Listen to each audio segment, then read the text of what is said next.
Welcome back to Scotty's Hobbies. Today I have this Chevy truck with the infamous broken exhaust manifold bolts. I'm going to show you how I replaced or was able to remove those broken bolts out of this head with the head in the engine. Thank God this is on the driver's side because it's a lot easier to get to that back bolt. If it was on the passenger side, I don't think it'd have so much success in doing so like I do in this video. But let me show you. These bolts right here, I had two of them. Two were broken off. This one was protruding out of the head, so it was very easy to weld this little nut onto it. This is a grade 8 nut that I was able to weld onto here. Gave it a little bit more rigidity. Very, very easy to get that one out. Now this one was a little bit harder, took a little bit longer. I used a grade 5 bolt on this one, nut, sorry, on this one and welded it to this bolt. And you can see my locking pliers actually bent the nut while I was welding it. Made it a little bit harder, but this one, this nut, this bolt, I keep getting them mixed up, sorry. This bolt was actually broken off in the head with no protruding threads, sticking out of the engine, but I was still able to get it out. And you can see the engine is still in. Didn't have to remove it. Now, I'm gonna show you how I did all that to save a ton of time, a ton of money, a ton of effort, and get that huge endorphin rush as a mechanic to get the job done right, and not be one of those shade tree mechanics that just removes everything and replaces everything. It's kind of cool to actually be able to fix stuff like this. First, let me show you how I got to it, and then we'll move on to what we have to do this job. You can see up here first, I do have the negative terminal disconnected so I don't send any high voltage or crazy voltage to the computer and fry the computer.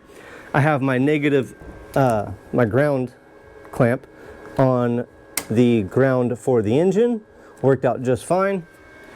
Down here I have the inner liner removed. You can see that here's the inner liner, and that gave me complete access to the bolts. It was pretty easy to access this side. So if you have this problem, I have a little Harbor Freight welder. I actually love this welder. I've done so many jobs with this thing. It's a great little welder. If you're looking for a welder, I highly recommend this welder. It's never done me wrong. It's really, really good. I wouldn't do like crazy frame welding or anything with it, but I've been able to do a ton of jobs with this welder, and I really, really love it. Now, let me show you what it took me to get this job done. I did use, like I said, some grade 5 and grade 8 bolts, nuts that is. I wasn't sure if the grade 8 would be too hard to weld onto the non-protruding bolt, so that's why I used the grade 5. Let's get into this video real quick. Make sure to like, subscribe, and share if you haven't done so. Please hit that like button right now. Check out the video library for a ton of helpful automotive DIY videos. And if you're interested in the emissions laws changing with the new Trump administration, I am covering those videos as well. So stay tuned, like, subscribe, share. Let's get into this. A 5.3 LS base motor. I have two different types of bolts, nuts, sorry. Class 5 or grade 5 and some grade 8s, because I think the grade 5s will work a little bit better, but we'll give them both a try. I have the exhaust manifold off. Hopefully you can see that right there. Welders hooked up already. And looking inside here, you can see this one is the bolt that is busted off in the head. And this one back here, if I get you a good view of it somehow, give you guys some motion sickness while I do so. You can see it right there. This one is sticking out of the head, which should be a little bit easier, but we'll see how this goes. So I got everything cleaned off, used a wire wheel, some brake clean, try to get all the residual residue off of there. I should take that coolant temp sensor off, but we're gonna give it a try with it on there and see what happens. So I'm gonna get rigged up for welding real fast, and we're gonna give this thing a whirl. Let's see what happens.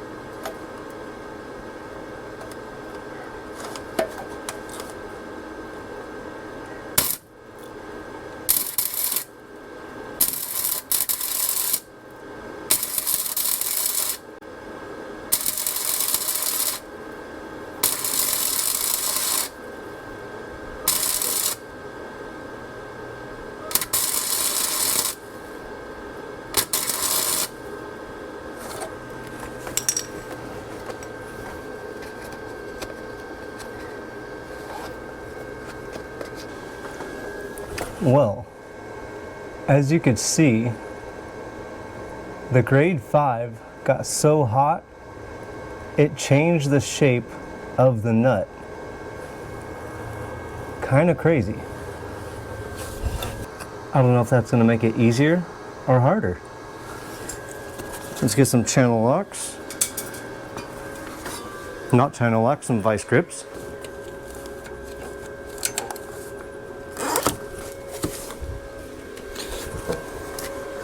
Gonna spray some penetrating oil on there.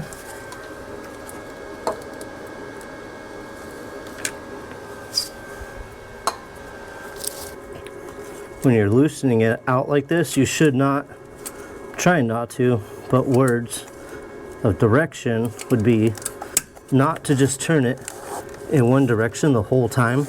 Go back and forth. This process can't be fast. It's actually going way faster than I thought it was actually.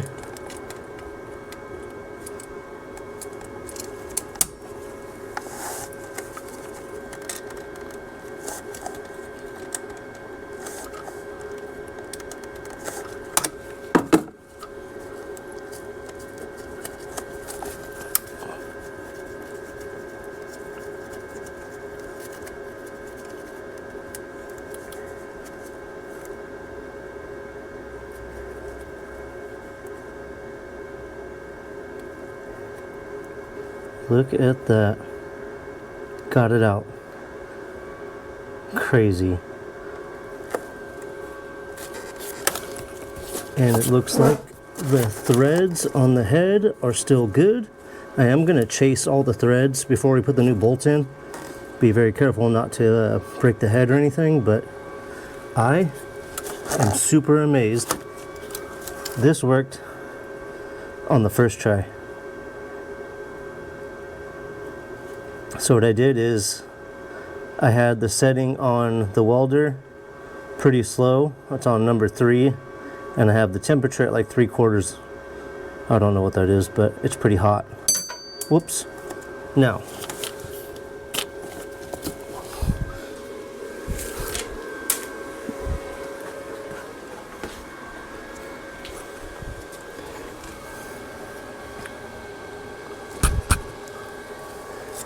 we are going to move on to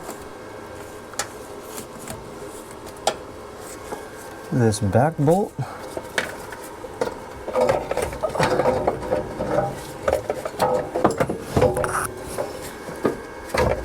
As you can tell, does that give you enough viewing room? It does.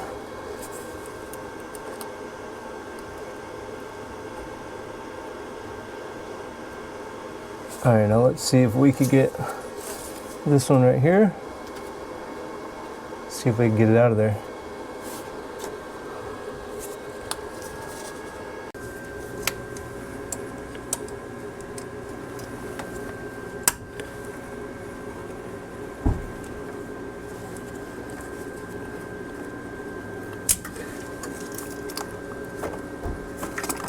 Now with this back bolt, I sprayed penetrating lube on it.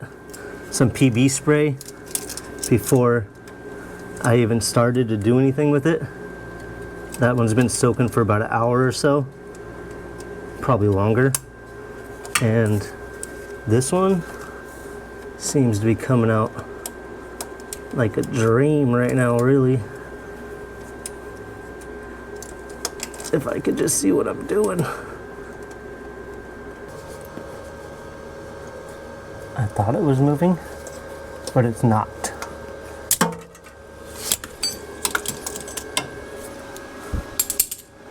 So, what we're going to try to do is see if we could get a bolt head on that one.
Okay. I don't know if that's going to be good enough. It's hard to see that one.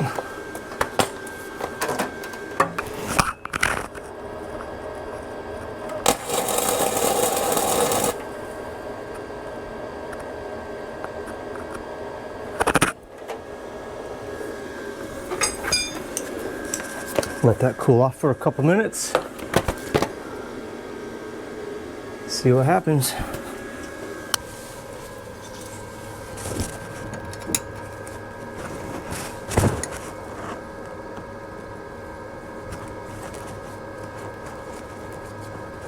Look at that.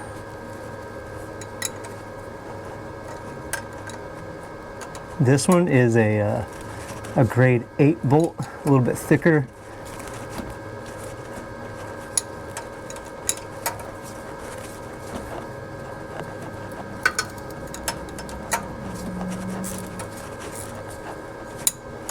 It's coming right out. Look at that, I like it.